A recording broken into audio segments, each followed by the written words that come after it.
Cap में mega action कहां दिख रहा है, कौन से स्टॉक्स हैं जो कि आज खबरों के दम पर एक्शन में हैं, आपको वो बताते हैं। एसएच केलकर आपके टीवी स्क्रीन पर आएगा। कंपनी के कमजोर नतीजे आए हैं और इसके बाद स्टॉक में एक नेगेटिव मूव है। मुनाफा हमने देखा, यहाँ पर तगड़ी पिटाई यहाँ पर होती हुई दिखी है। कामकाजी मुनाफे में 27% तक की गिरावट है, जिसका एक इम्पैक्ट आप एसएच केलकर के स्टॉक प्राइस में देखेंगे। इसके ठीक साथ ही वेल्सपन कॉर्प के भी नतीजे कमजोर आए हैं। मुनाफे में करीब 50% की गिरावट है, मार्जिन्स में भी दबाव है और इसका एक इम्पैक्ट आप स्टॉक मूवमेंट में देख रहे हैं। और जीआईसी हाउसिंग कमजोर नतीजों से यहाँ पर भी गिरावट है। तो मिड कैप में एक्शन आज डाउनवर्ड साइड नजर आ रहा है और ये सारे के सारे स्टॉक्स जो हैं वो वीक सेट ऑफ नंबर्स के चलते डाउन ट्रेंड देख रहे हैं। मुनाफे में 15% की गिरावट आई है जीआईसी हाउसिंग के और आय में भी दबाव है, जिसका इम्पैक्ट आप देखेंगे। तो इस वक्त मिड कैप में एसएच केलकर, वेल्सपन कॉर्प और जीआईसी हाउसिंग में गिरावट। आगे बढ़ते हैं और मिड कैप में और कौन से स्टॉक्स हैं जो कि खबरों के दम पर एक्शन में, कौन से स्टॉक्स हैं जो कि गेनर्स हैं, कहां से गिरावट है और कौन से थीम्स बिल्ड हो रहे हैं, वामाक्षी हमें बताएंगी। गुड आफ्टरनून वामाक्षी, आप बताइए।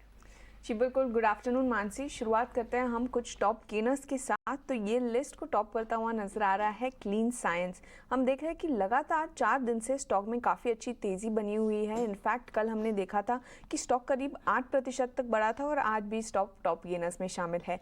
इसके अलावा पीबी फिनटेक भी फोकस में है। हमने देखा 2 दिन से स्टॉक हरे निशान में कारोबार कर रहा है।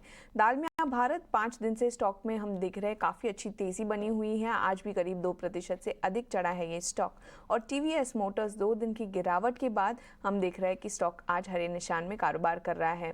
खैर, ये तो हो गए टॉप गेनर्स। अब बात करते हैं हम कुछ टॉप लूजर्स की। तो क्रॉम्पटन ग्रीव्स अपने तीसरे तिमाही के नतीजों के बाद स्टॉक में हम देख रहे हैं कि भारी गिरावट आ रही है। इनफैक्ट 4 दिन की तेजी के बाद स्टॉक में आज हम देख रहे हैं कि लाल निशान में कारोबार कर रहा है और मार्च 23, 2020 से लेकर के अब तक का ये सबसे बड़ा फॉल है क्रॉम्पटन ग्रीव्स के लिए। पतंजलि फूड्स भी ये लिस्ट में शामिल है। हम देख रहे हैं कि 7 दिन से स्टॉक लगातार लाल निशान में कारोबार कर रहा है और इनफैक्ट आज स्टॉक लोअर सर्किट में लॉक्ड इन है। अडानी विल्मर हम देख रहे हैं कि 7 दिन से लोअर सर्किट पर लॉक्ड इन नजर आ रहा है और डॉक्टर लाल पैथलैब्स हम देख रहे हैं कि लगातार स्टॉक 3 दिन से गिर रहा है। इनफैक्ट नवंबर 9, 2022 से लेकर के अब तक का ये सबसे बड़ा सिंगल डे फॉल है डॉक्टर लाल पैथलैब्स के लिए।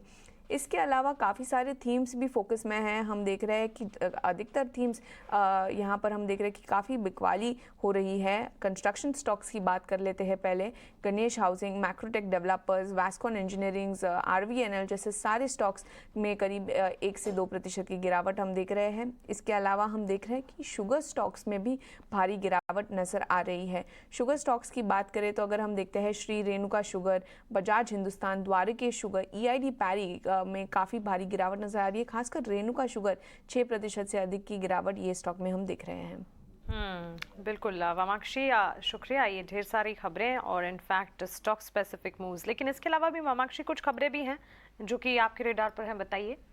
जी बिल्कुल, इंडिया सीमेंट सबसे पहला स्टॉक है जो फोकस में रहेगा। हम देख रहे हैं कि कंपनी ने हाल ही में अपने तीसरे तिमाही के नतीजे पेश किए और कंसोलिडेटेड बेसिस पर अगर हम देखें तो रेवेन्यू 1281 करोड़ पर आया है और पिछले साल के तीसरे तिमाही में 1161 करोड़ पे आया है। तो ओवरऑल अगर हम देखें रेवेन्यू में हमने बढ़त देखी और कंपनी का जो पैट है यहाँ पर एक सिग्निफिकेंट जंप देखने मिला है। एक एक्सेप्शनल आइटम के बल पर पैट 13 करोड़ से 111 करोड़ पर आ चुका है। मगर हम देख रहे हैं कि स्टॉक में थोड़ी सी गिरावट नजर आ रही है। लाल निशान में कारोबार कर रहा है ये स्टॉक। इसके अलावा अगर हम देखें ड्रेजिंग कॉर्प भी फोकस में है। एक ऑर्डर विन आया है। कंपनी ने एक ऐतिहासिक अग्रीमेंट एंटर किया है Indian waterways authority of India के साथ और ये प्रोजेक्ट का कॉस्ट है करीब 205 करोड़ और ये प्रोजेक्ट 3 साल के लिए है। तो इसी के चलते ड्रेजिंग कॉर्प भी हमारे रेडार पर है और हम देख रहे हैं कि हरे निशान में कारोबार कर रहा है। हल्की सी तेजी ये स्टॉक में हम देख रहे हैं। इसके अलावा आखिर में हम फोकस करेंगे एंजल वन पर। एक ऑपरेशनल अपडेट के बल पर ये स्टॉक आज फोकस में है। हमने देखा कि उनकी जो नंबर ऑफ ऑर्डर्स है यहाँ पर 28.5% का उछाल देखने मिला ईयर ऑन ईयर बेसिस पर जैन के महीने में और क्लाइंट बेस में भी हमने देखा कि करीब 55% का ग्रोथ नजर आया है ईयर ऑन ईयर बेसिस पे। तो इसी के चलते एंजल वन भी हरे निशान में कारोबार कर रहा है। जी वामाक्षी, शुक्रिया ये सारी खबरें हमें बताने के लिए। तो चलिए एंजल वन से ही शुरुआत करते हैं। पॉजिटिव है न्यूज़ फ्लो और पॉजिटिव आउटलुक भी, स्टॉक में भी हरे निशान के साथ ट्रेड है। विकास, जनवरी में ऑर्डर बुक जो है उसमें करीब 29% की ग्रोथ देखने को मिली है। क्लाइंट बेस जो है वो भी 55% बढ़ा है। एंजल वन प्लेटफॉर्म स्टॉक, आपकी राय क्या होगी? यहाँ से चार्ट्स आपको और ज़्यादा तेज़ी पकड़ते हुए दिख रहे हैं, कोई ट्रेड्स बनेंगे? करना चाहिए। ऊपर में एक रेजिस्टेंस फेस होते देखने मिल सकता है 1240 के ऊपर। अगर ये जाता है तो उसके बाद इसमें एक पॉजिटिव रिजल्ट देखने मिलेगा। फिलहाल तो उसके नीचे ट्रेड कर रहा है तो वेट करना चाहिए। ये एक ब्रेकआउट बहुत इंपॉर्टेंट है। डाउनवर्ड ट्रेंड लाइन का जो ब्रेकआउट है उसका 1240 का है, तो उसके ऊपर आना बहुत जरूरी है। अगर नीचे रहता तो एक रेंज में मिलेगा। नीचे में 1190 का यहाँ पे एक इमीडिएट सपोर्ट देखने मिल सकता है। उसके नीचे फिसलता है तो काउंटर थोड़ा सा साइडवाइज कंसोलिडेशन करते हुए देखने मिल सकता है, बट फ्रेश ब्रेकआउट के लिए वेट करना है। 1240 अगर ये ब्रेक करता है तो ये बाय करने के लिए। ठीक है, तो चलिए एंजल वन पर ये राय आपको मिलती हुई। इस बीच एक और स्टॉक विकास, ड्रेजिंग कॉर्प, शिपिंग मंत्रालय से कंपनी को एक ऑर्डर मिला है करीब 205 करोड़ का, और 3 साल के लिए ऑर्डर कंपनी ने जीता है।